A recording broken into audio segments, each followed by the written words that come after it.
good morning all. So we're continuing the conversation on monotheism. Remember, there's a topic, monotheism, right? So like I say, there are certain things in the Quran that I have contention with, and there are certain things that I believe that strongly there's a complete message in other aspect of the book.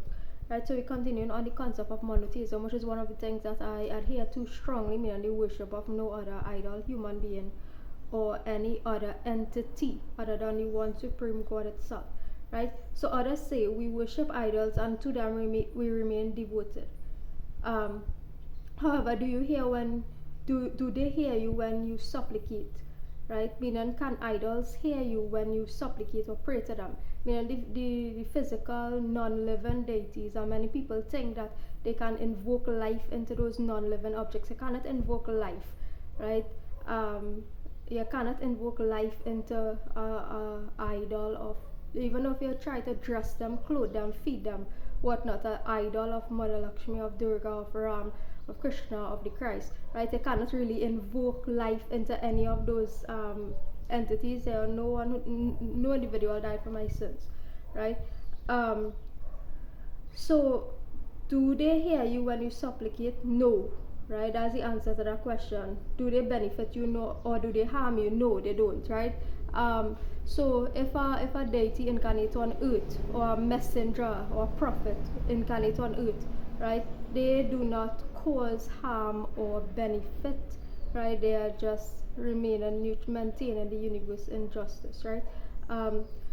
So do they benefit you or harm you? So others say, but we found our fathers doing this, meaning worshiping idols.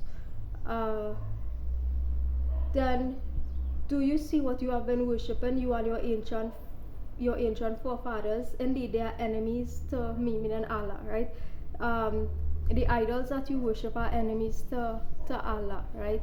And this is not any concept of what the Christian concept believe, that God is this jealous God, or no one can worship anyone but me, and the Christian concept of the jealous God as well. It has nothing to do with jealousy, right? God doesn't have anything to do with our jealousy, or the Christian concept of God. The Quran, the God of that is described in the Quran, has nothing to do with the Christian God concept of jealousy and possessiveness and so on, right? That no one can worship any other than that one jealous God, and however it is described in the Testament and whatnot, right?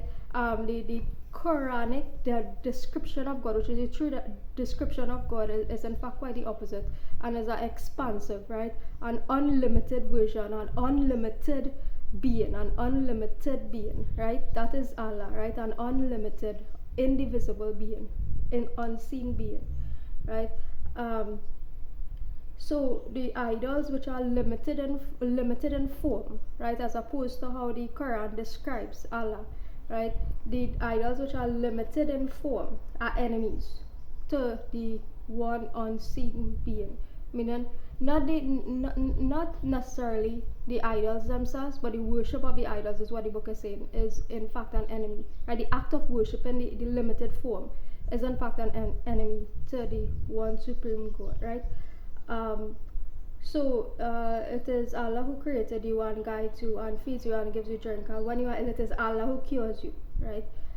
It is Allah who will cause you to die and bring you back to life, if He sees it fit, right? So Allah takes your life, Allah causes you, meaning brings you into this life and takes your life as He sees it fit, and will bring you back, meaning heal you. Allah will heal you, right? So you often hear people saying all kind of things about all different kind of things, people walking on water, all kind of crap, right?